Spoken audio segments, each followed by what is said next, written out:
manlalagak sa iyo ng pag-asa at pagtitiwala, hindi mo kailanman bibiguin o ipapahiya. Kaya o Diyos, nagtitiwala kami, Panginoon, na Ikaw yung Diyos na makapangyarihan, na patuloy na nagmamahal at patuloy, Panginoon, na nagbibigay sa amin ng mga bagay, Panginoon, na nais mo, Panginoon, na maranasan namin sa buhay na ito.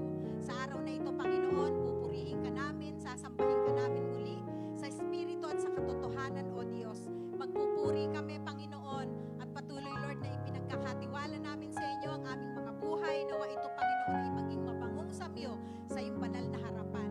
Nawa, O Diyos, ang mga papuring awitin na aming iaalay sa iyo, Panginoon, malugod po kayo, Ama. Banal na Espiritu, patuloy kang maghari. Lahat, Panginoon, ang iyong ang gagawin mo po sa hapong ito, Panginoon. Dinideklarahan namin, Ama, ang wisdom and knowledge, Panginoon, sa maghahayag ng iyong mga salita. And Lord, we declare na yung mga salita mo, Panginoon, ay magiging makapangyarihan sa buhay ng bawat isa. Panginoon, maraming salamat po. Sa iyo ang lahat ng papuri, pasasalamat, sa tanging pangalan lamang ng iyong anak na si Jesus. Amen and amen.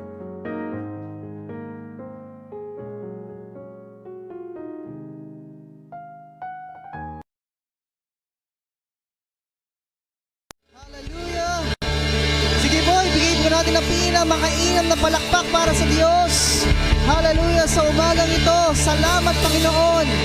Pinupuri ka namin Panginoon. Pinapasalamatan ka namin. Hallelujah!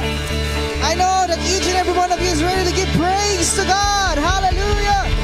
For He is good. Hallelujah! Thank you, Lord. Thank you, Jesus.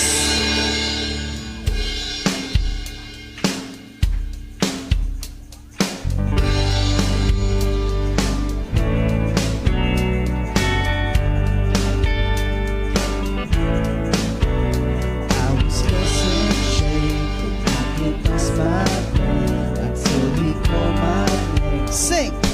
I'm so glad He changed me. Darkness held me down, but Jesus opened me up, and I'm no longer found. I'm so glad He changed me. See, Now I'm new. now a new creation. The old is gone. The old is gone. There's no night. I live by faith, not by sight. Sing. There is a new name written down in glory. Sing. And it's mine. Yes, it's mine. I'm at the altar. I've met the author of my story. And it's mine. Yes, it's mine. Sin had led me blind, but Jesus opened my eyes. Now I see the light. I'm so glad He changed me. Now I'm walking free. I got the victory. So it's all over me. Sing. I'm so glad He changed me. See now a new creation in Christ. The old is gone. There's no light. I live by faith. I live by faith, not by sight. Sing. There is a new name written down in glory. Sing. And it's mine. Yes, it's mine. I've met the author of my story. And it's mine. Yes,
is mine. Sing.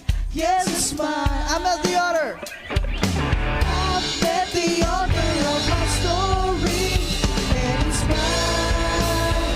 Yes, it's mine. There is a new thing written down in glory, and it's mine. Yes, it's mine. I'm at the altar. I'm at the altar of my story, and it's mine.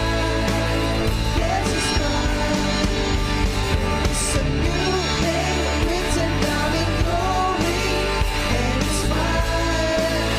Yes, it's mine. I'm at the altar. I'm at the altar of my story, and it's mine. Yes, it's mine. And it's mine. Yes, it's mine. And it's mine. Yes, it's mine. Hallelujah. Truly, Lord, faith can move mountains. Hallelujah. Hallelujah. You are wonderful, Lord. We exalt your name, O God. Let your name be lifted up in this place, Lord. Lord, as we worship you, God, it's not about our emotions. It's not about what we feel today, but it's about who you are, Lord, in our lives. As we acknowledge your presence, we acknowledge your goodness, your faithfulness. In times of victory, Lord, and in times of trouble, in times of goodness and in times of sadness,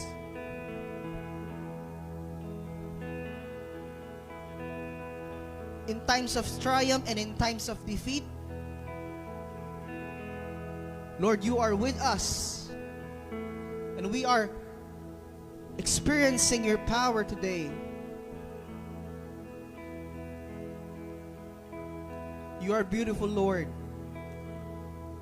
No one can be compared to you. Your name is beautiful. Thank you, Jesus. Hallelujah. Thank you, Jesus. Hallelujah.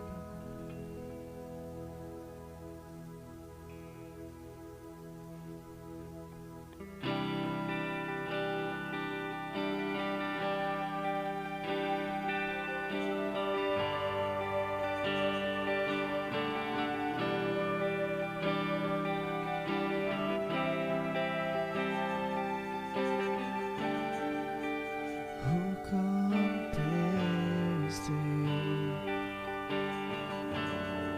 Who set the stars in their place? You who calm the raging sea that came crashing over me. Who compares to you?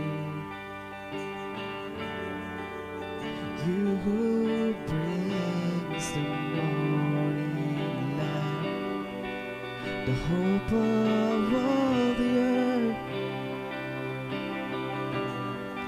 is rest assured in your great love. You are magnificent, eternally wonderful, glorious Jesus. No one ever will compare to you, Jesus.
you, Jesus.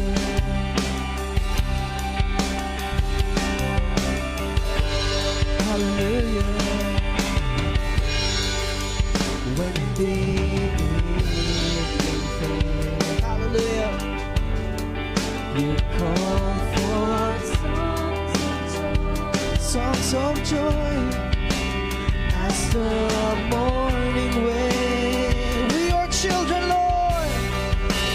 We are children, give you praise. Say, you are magnificent, eternally wonderful, glorious Jesus. No one ever will compare. Say, you are magnificent, eternally wonderful, glorious Jesus. No one ever will compare to you, Jesus. Oh, no one can be compared to you. Hallelujah. Hallelujah.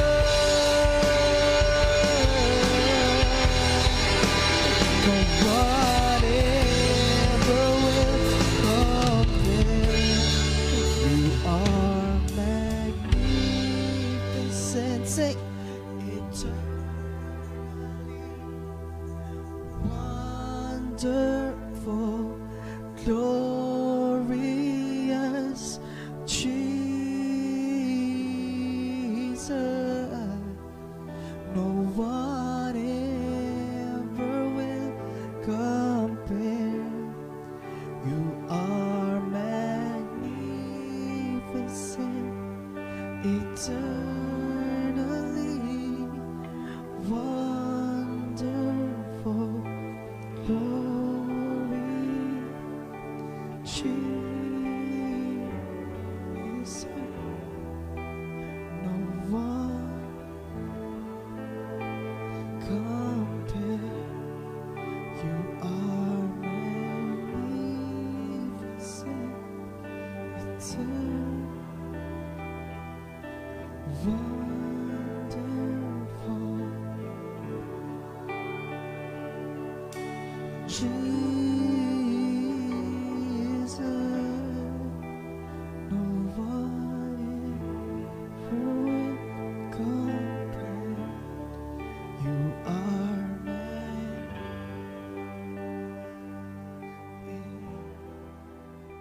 you are wonderful.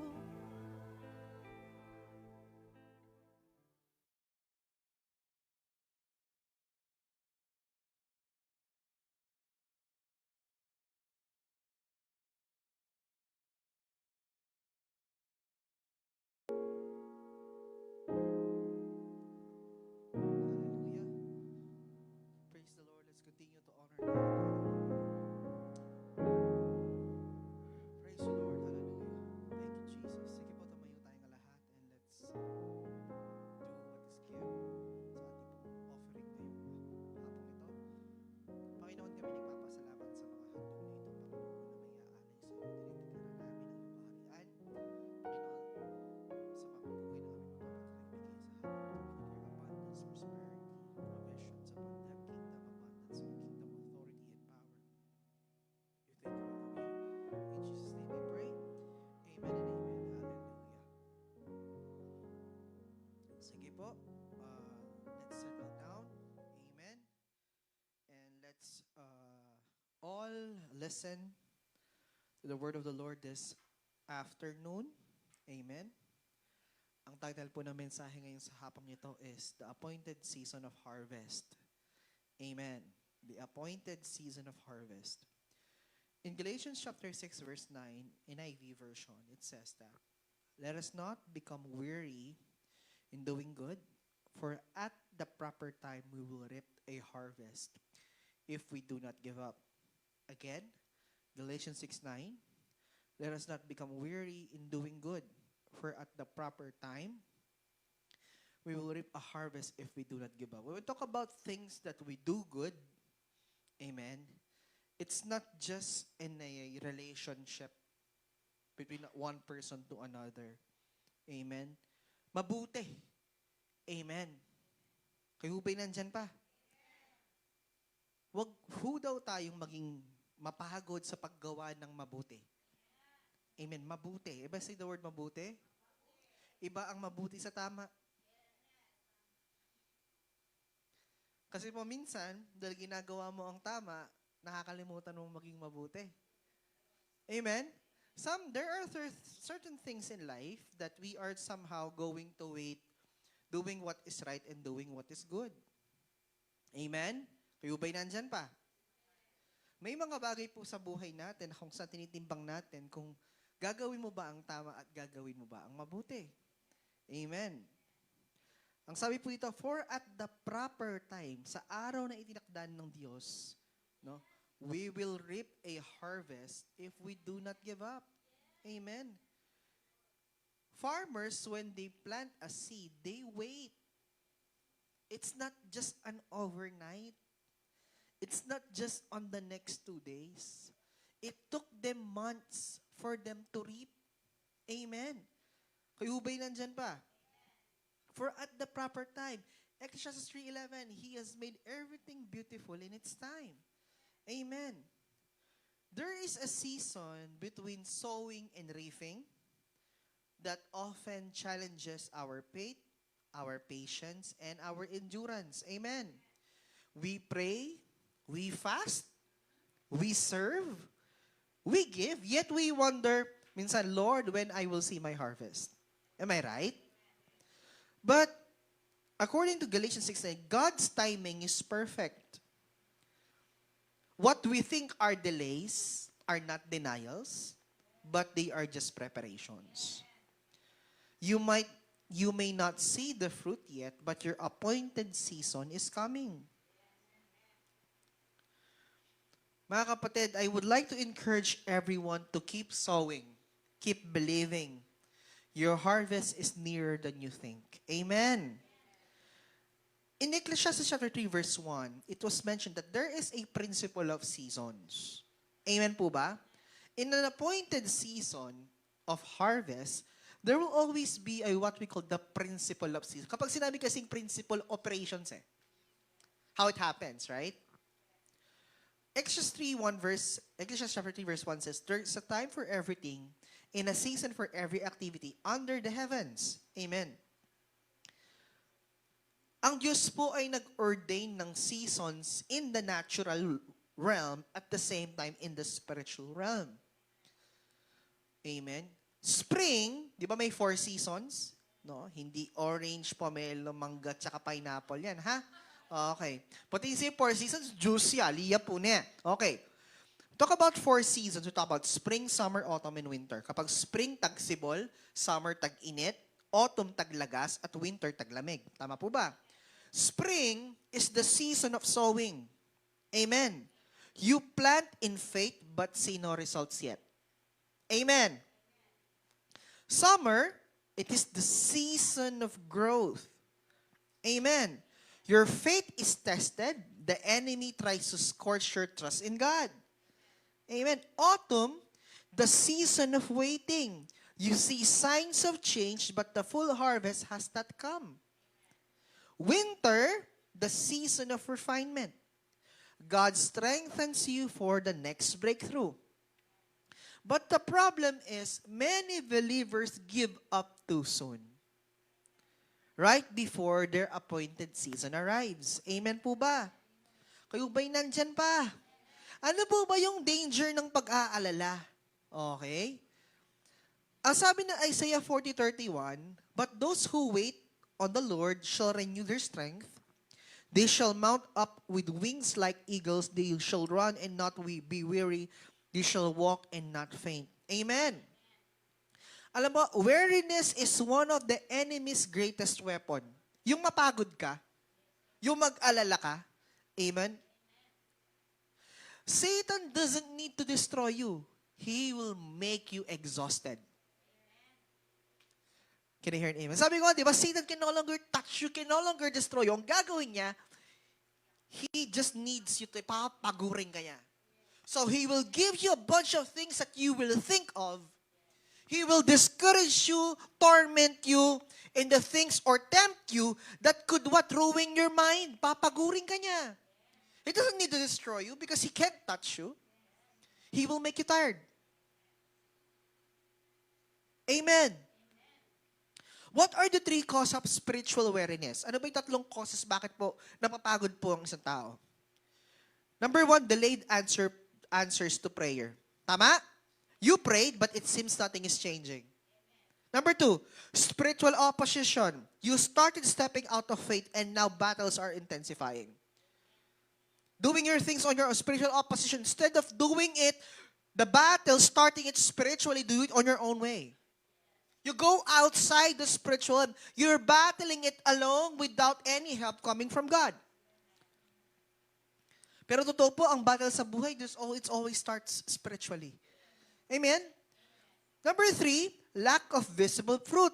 You've been fruitful but it feels like no one notices. Mabunga ka pero walang nakakapansin sa'yo. Walang nag-a-acknowledge sa'yo. Tama po ba? Amen. Those are the 3 causes of spiritual weariness. Ito pong mababurn out la mo. Ito pong mababurn out la king ministry. Mababurn out la king gawa ining ginut. Because number 1, mag-pray na ako matatalang kasagutan. Number 2, is when they have encounter problem, they don't fight or they don't start the battle in prayer. They do it on their own way. Number 3 naman, dahil po mabunga ka, nakita mo nagbubunga ka, pero walang nakakapansin. Amen. But, God renews the strength of those who wait on Him. Your breakthrough is not based on your emotions but on God's promises. Amen po ba? Ang breakthrough mo ay hindi nakabase sa emosyon mo. Ang breakthrough natin po ay nakabase sa pangako ng Diyos. Amen po ba? And I would like to point out that there is what we call certainty of harvest. When you plant, expect that you will harvest. It's a principle of season. Am I right? Walang nagtanim na hindi nagbunga. Ang tanong, ano yung tinanim? Can I hear an amen? Kayo ba'y nandyan pa? Nagtatanim tayo, pero ang tanong, ano yung tinanim mo? Lahat po ng tinanim, namumunga naman talaga yan. Ang problema lang kung maganda ba o hindi maganda ang bunga. Amen po ba? Magtanim ka ng ngiti, aangi ka ng ngiti. Magtanim ka ng kagalakan, aani ka ng kagalakan. Magtanim ka ng sama ng loob, aani ka ng sama ng loob.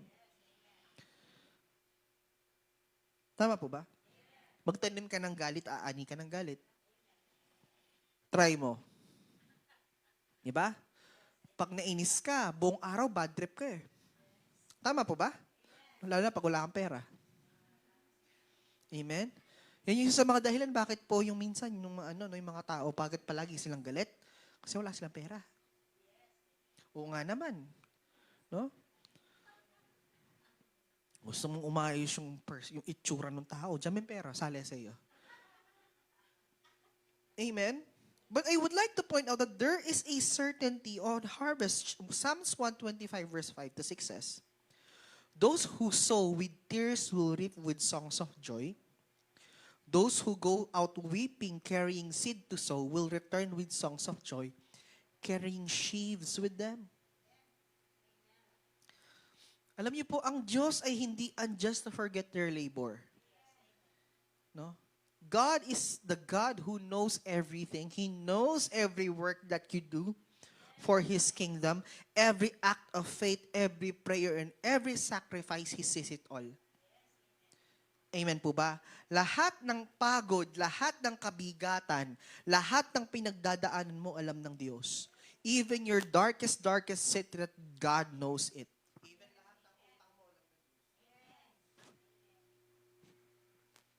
Amen? Even yung sinabihan mong,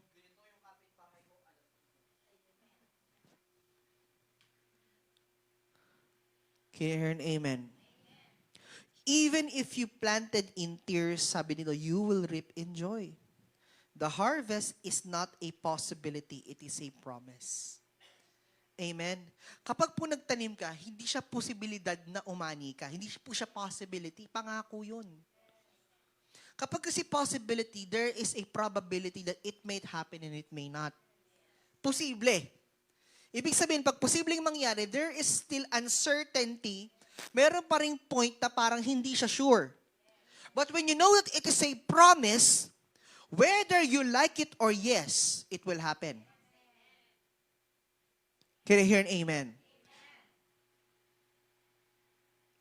Kaya nga, di ba, minsan, no, kung kailan malapit ka na doon sa promise, karil na po babagsak rin Kristiyano? Most of the time.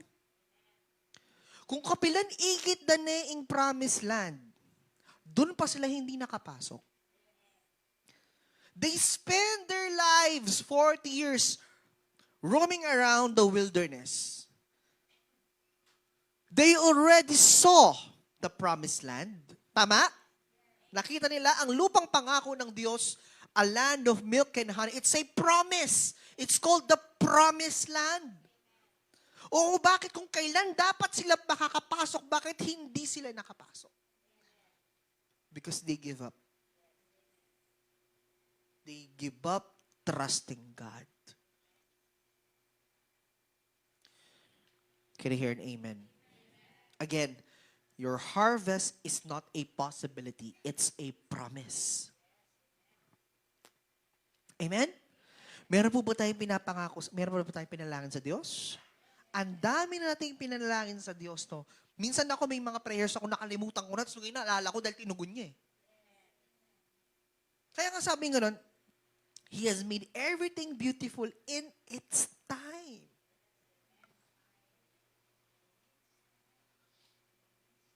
Bali po, nung dinina na ang kotse ng Lord yung 610 ko, may muyang gas-gas yung kotse ko. Amen? Because it's not the time. Can I hear an amen? Can I hear an amen? Can I hear an amen? Bakit sa mga kinakasal, palagi ang team nila, He has made everything beautiful in its time. Pansin niyo? Ito na, kapag nag-vow sila, ito na yun. Ito na tayo. Magsasama na tayo. Habang buhay, ito na yung oras. Bakit binabanggit yun?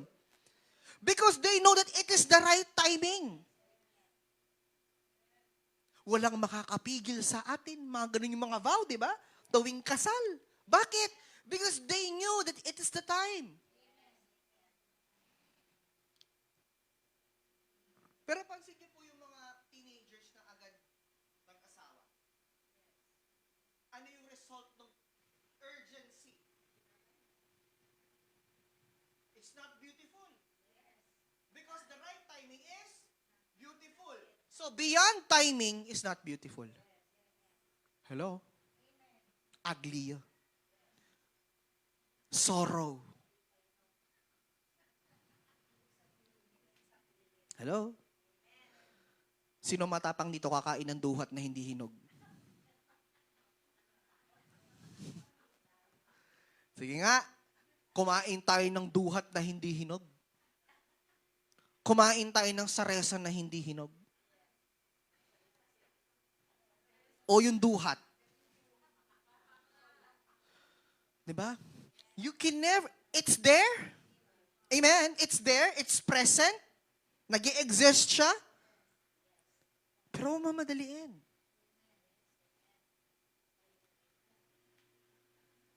Amen. Kayo ba'y nandyan pa?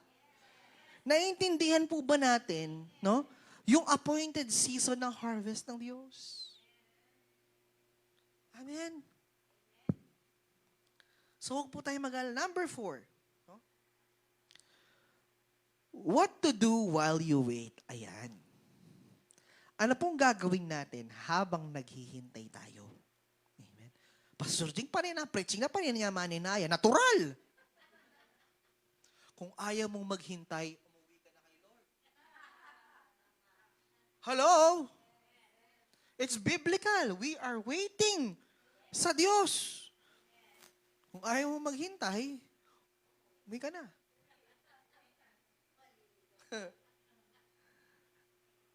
What to do while you, di ba minsan, panina ako, panina. Alam niyo po, hanggang di dumarating ang Diyos, hihintay tayo.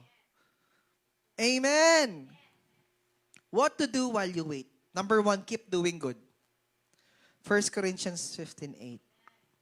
Sabi niya, therefore, my brothers and sisters, stand firm, let nothing move you.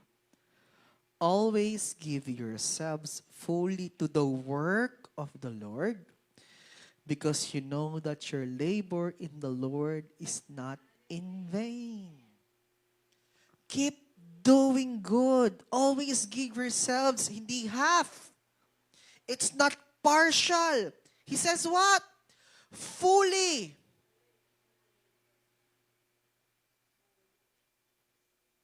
When we talk about fully, it's not just how committed you are sa ministry mo, but fully also includes your private time with the Lord. Sabi ko nga, bago ka maging full sa ministry mo, kailangan maging full ka muna sa Diyos. Amen. We want fullness of joy. We want fullness of ministry. You want your people to experience a fullness of joy. The question is, are you full? Puno ka ba? Do you have the fullness of joy that will use by God to flow? Amen.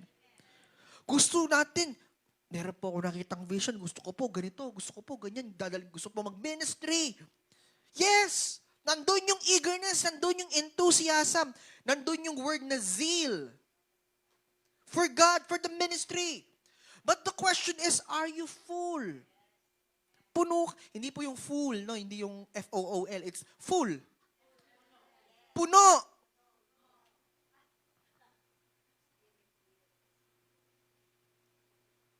Marami pong gustong maglingkod eh. Pero hindi lahat na naglilingkod, puno. Kaya tendency, no? Anong nangyayari kapag naglilingkod? Head knowledge lahat. Kapag bumanggit, nag-preach, head knowledge lahat. Pag nag-share, puro head, walang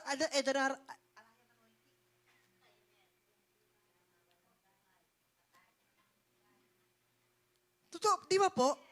Alam mo pag galing sa Diyos eh, there is something that is being given unto you that convicts you to believe and to accept.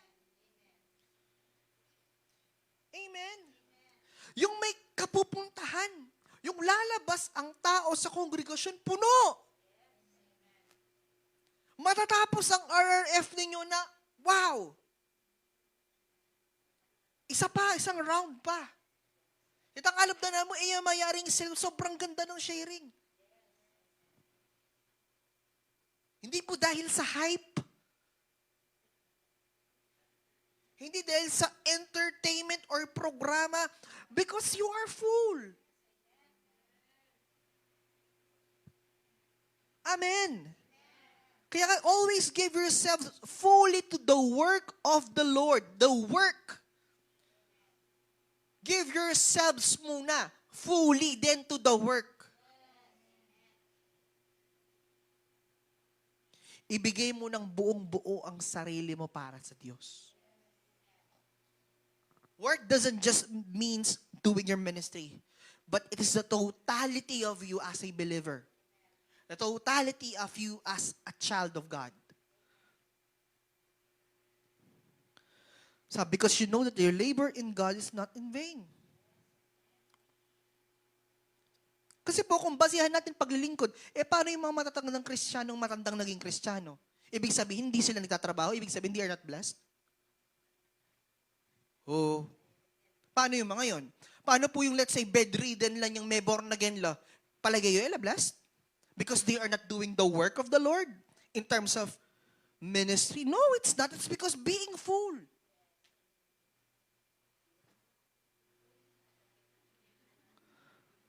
Can you say to the person next to you, keep doing good? Keep doing good. Ano sabi ito? Even when you don't see the results, keep obeying, keep praying, keep giving, and keep worshiping. Tingnan niyo, hindi lang siya nakafocus dun sa obedience. Nandun yung prayer, nandun yung worship, at nandun ang pagbibigay. Amen. If you will evaluate, obedience, prayer, giving, and worshiping are all aspects of the kingdom. Hello? Ulitin natin. May rimla ako ata. Ulitin natin. Ulitin natin. Ulitin po natin ha. Obedience, prayer, giving, and worshiping are all aspects and can be found in the kingdom. Tama? The more you understand the kingdom of God, the more you pray. The more you understand the kingdom, the more you obey. The more you understand the kingdom, the more you give, and the more you understand kingdom, the more you worship. Amen. Number 1, keep doing good. Number 2, trust God's timing. Habakkuk chapter 2 verse 3 says, for the vision awaits an appointed time. Ayan, vision vision. It speaks of the end and will not prove what? False. Though it linger, wait for it. It will certainly come and will not delay. Alam niyo po, you don't need to force your harvest. Harvest will come. May pwedeng pamilit. Nung pa kailangan harvest, may pipilitang pupulan.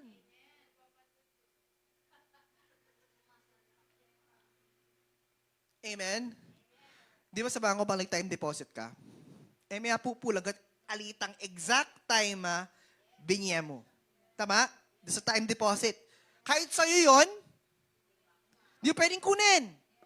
Because it's not the right, you cannot force it. Kasi may time frame siya, tama po ba? Di ba? Ang sabi niya, eto for the vision awaits an appointing time. Rengali, wag, ati ko pungikit kan vision ng Lord. O na yung vision mo, magiging po ko ng pastor, o bukas po ka no. Alang makanta.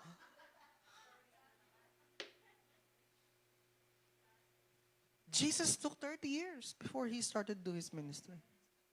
Pinahinog muna siya ng Diyos. Amen? He made Jesus made Himself physically fit. Right?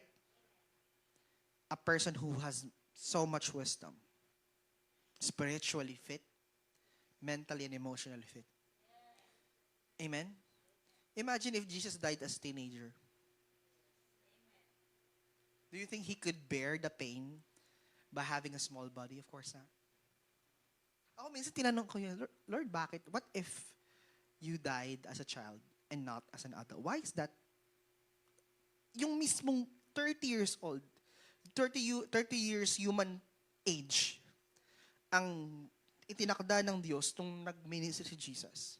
Nung He ministers for 33 and a half years. He died when He was 33 and a half. So it took Him first 3.5 years before His death. Right? So I imagine if our Lord Jesus will die as a teenager.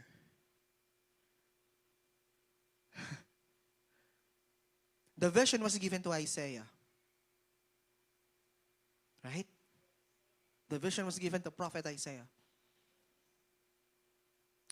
That by his stripes you have been healed. It was prophesied during the time of Isaiah that there will be a Messiah that will be born and he will be called Emmanuel. Am I right? Because it's a vision. there's an appointed time and season for that. Amen? Dahil ako hindi ko pinangarap maging pastor. Dahil nakita ko yung buhay ng tatay ko nung nagpastor siya, sabi ko, ayoko maging ganun. Kaming dalawang magkapatid. O nasan kami ngayon? Di ba? How ironic. Tama? Kaya ang hirap magsalita ng tapos eh.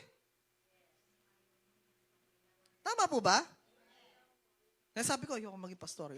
Kasi nga nakita namin gano'ng kahirap, yung i-give off mo yung career mo, no? Yung accountant to balot vendor. And you will be put in shame and humiliation because you are a professional and then parang huhubarin mo yung profession mo para sumunod sa Diyos. Nang walang bayad. Di ba? Hindi ba kalokohan yon sa mundo? You earn good. You earn a good salary and then one time you will give up all those things and do it for free.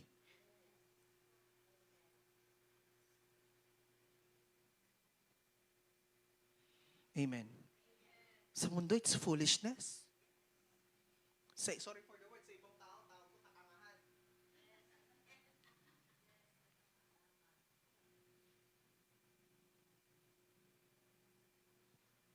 Pero ang sabi ng Habakkuk 3, for the vision awaits an appointed time.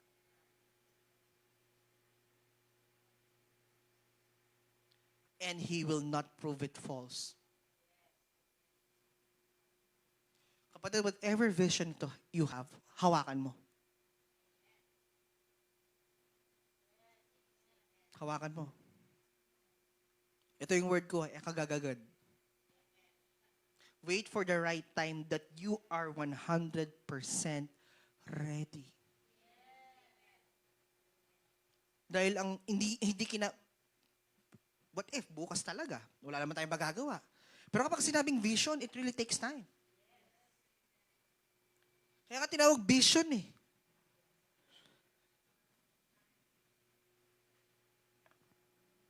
Amen. You don't need to force the harvest. Rest in the Lord and trust His timing. You don't have to force it, you just have to rest. Amen. That's the difference ng mga Kristiyano. When they are in the process of waiting, they don't force it, they just rest. Lord, do your will. Okay, maghihintay ako. Tama ko ba? You don't need to force your harvest. You just have to rest on it. Amen. Number 3. Strengthen your faith. Una, keep doing good while we are waiting. Number 2, trust God's timing. Number 3, strengthen your faith. Hebrews chapter 10, verse 36 to 37 says that you need to persevere so that when you have done the will of God, you will receive what He has promised for. For in just a little while, He who is coming will come and will not delay. Alam niyo po, faithfulness is the key to fruitfulness.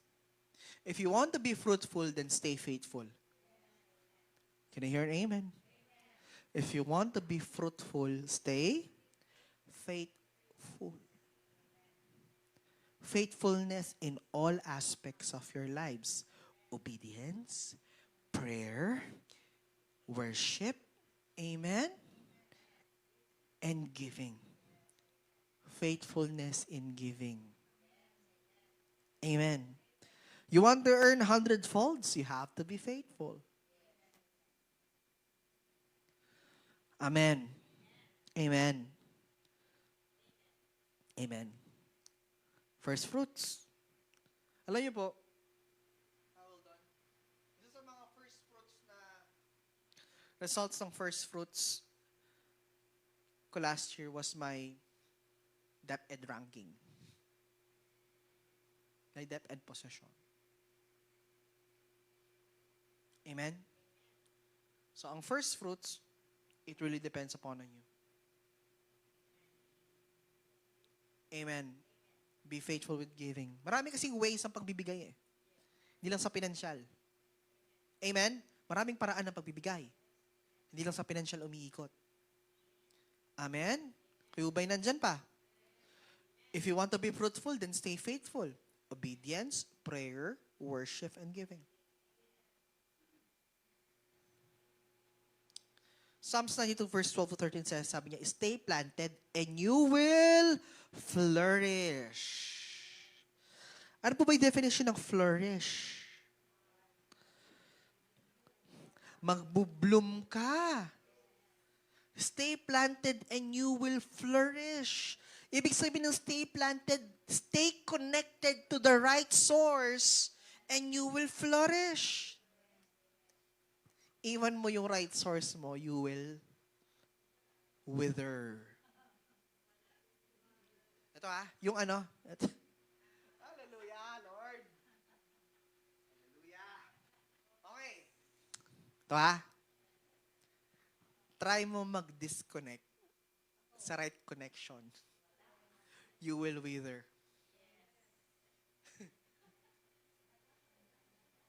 Tama? Disconnect ka doon sa tama, tapos disconnect ka sa mali.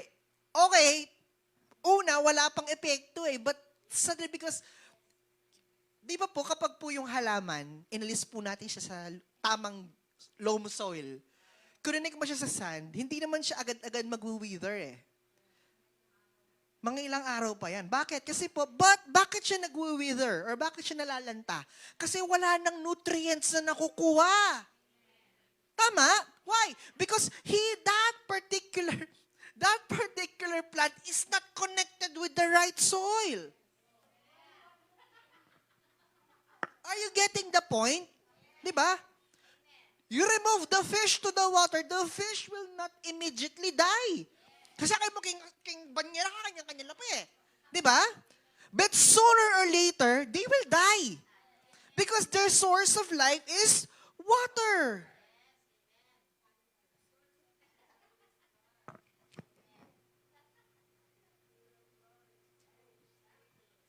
Amen. When you are having troubles in life, do not disconnect yourself to God.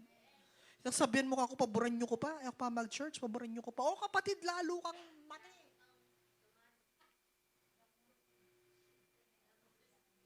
The more you are in trouble, the more you need to connect to your spiritual source. Kaya nga, ano yung step number 1?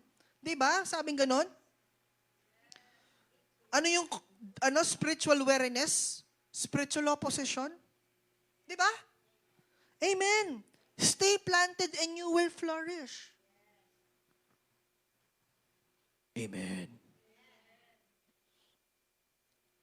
Nag-grow ba kayo spiritually? Did we grow spiritually? Yes. Ibig sabihin, we are in the right source.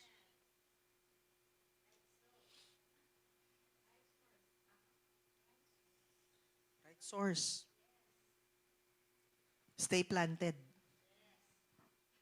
Ito ang kagandahan ng stay planted. Ito pa ha. When you grew, you become a tree. Storms may come but no one can put you down.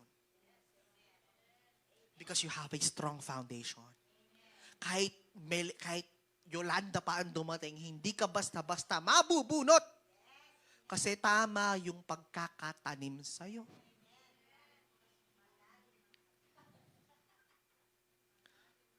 Alam niyo po, pansin niyo yung mga nakatanim sa sand, ihiyan mo yun, matutumba eh. Why? Because that's not the right source to plant. Merong ibang halaman na tutubo doon. But not fruit-bearing trees, no. Fruit-bearing trees you will not bear fruit sa sand. Because the right soil is a loam soil. The loam soil, di ba loam soil, yung maraming pataba. Kaya kasabi, stay planted. Kayo ba'y nandyan pa? Amen. May natututunan po tayo. Number 1, keep doing good. Trust God's timing. And of course, strengthen your faith. Strengthening your faith also includes sharpening. Keeping yourselves sharp. Amen. And when people are their faith is strengthened, they are not just being, ano yung tawag doon? Hindi sila pwedeng i-deceive ng tao. Because when you're strengthening your faith, you revolve yourselves in reading the Bible, reading the scriptures, and prayer.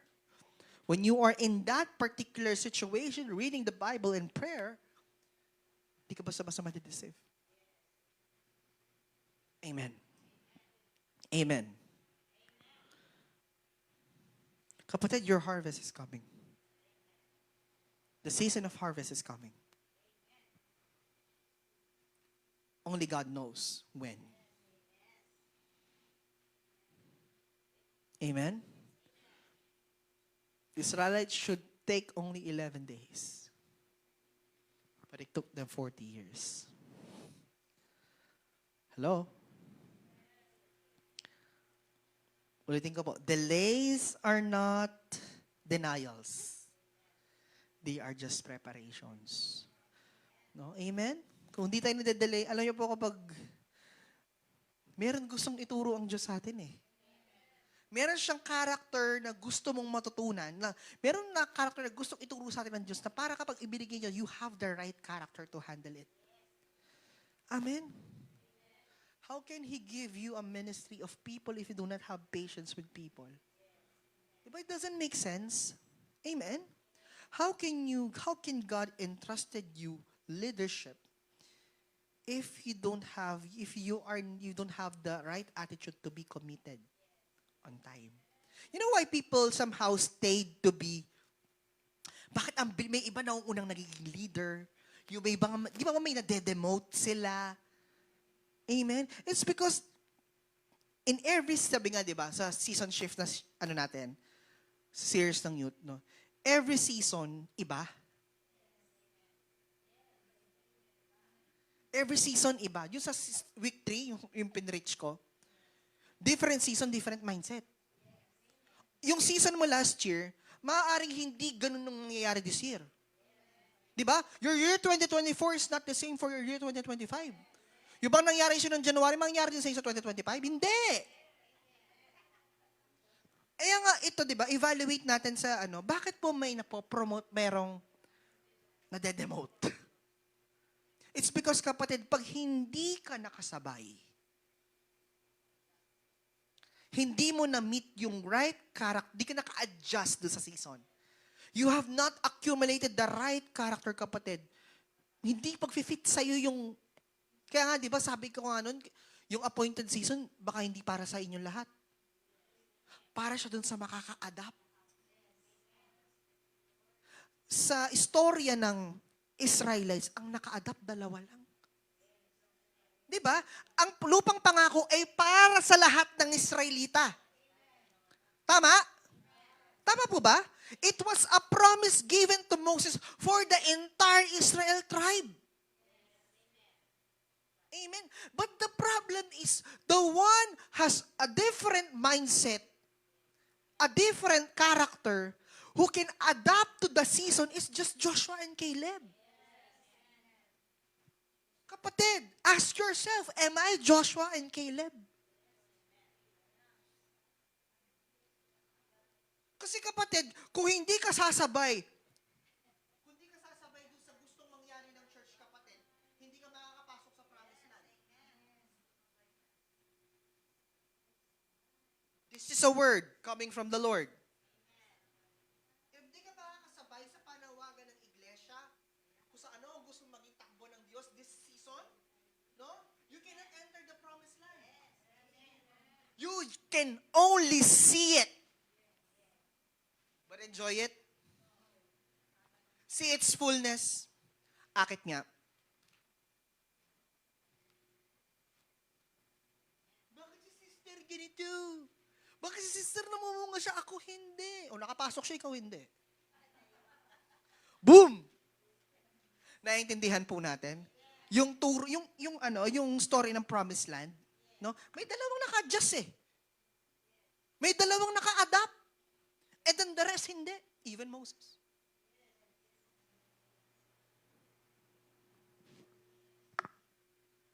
Alam mo bakit di nakapasok si Moses?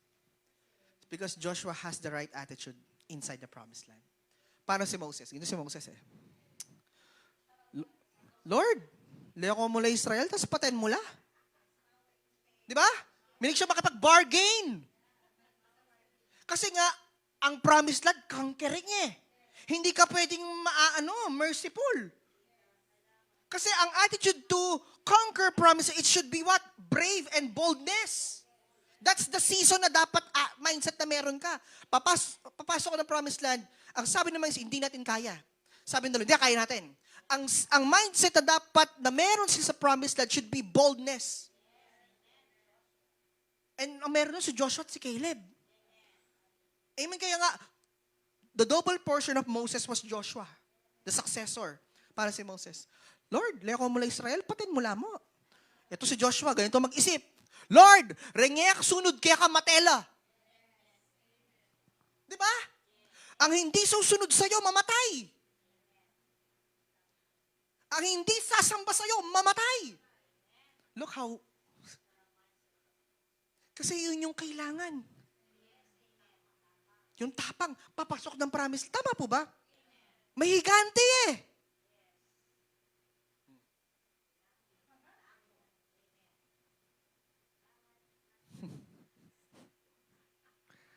Kayo ba'y nandyan, ma? May natututunan po tayo. Amen? Amen? Ang powerful ng message na to. Hallelujah. Even I learn. Hallelujah.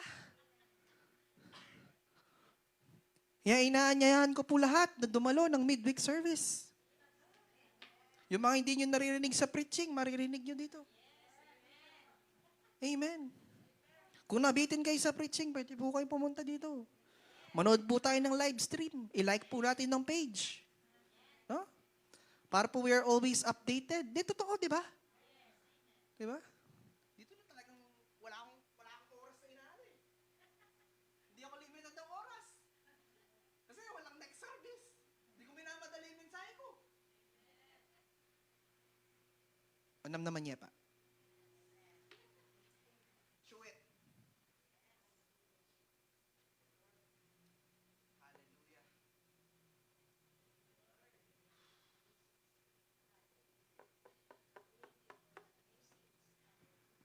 Amen. Conclusion na ako.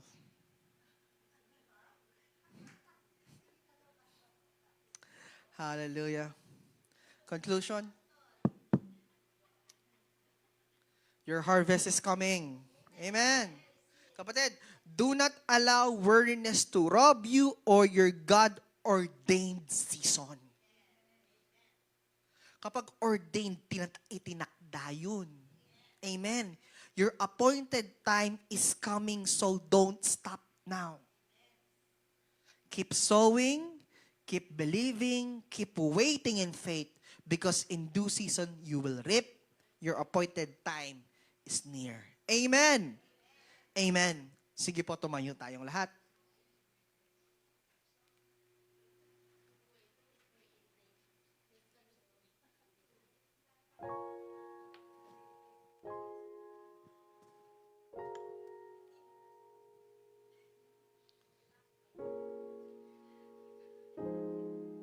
Hallelujah. Oh, hallelujah. Thank you, Jesus. Salamat, Panginoon. Praise you, God. Praise you. We honor you, Lord. We worship you, God. We praise your name. Let your name be exalted. Let your name be honored in our lives, oh God. Hallelujah. Lord, we surrender every weariness we have to you. Lord, continue, God, to never stop strengthening us, to keep us sown in faith. And Lord, we know that our harvest season is near. Our harvest season is coming. And Lord, we will not give up. We will stay planted. We're going to wait, oh God. We're going to give ourselves full, oh God. Lord, we're going to keep doing good. We're going to trust your timing and strengthen our faith, Lord God. Even there are delays, even there are oppositions, even though no one acknowledging us, Lord, we will still not give up. Hallelujah. Lord, we receive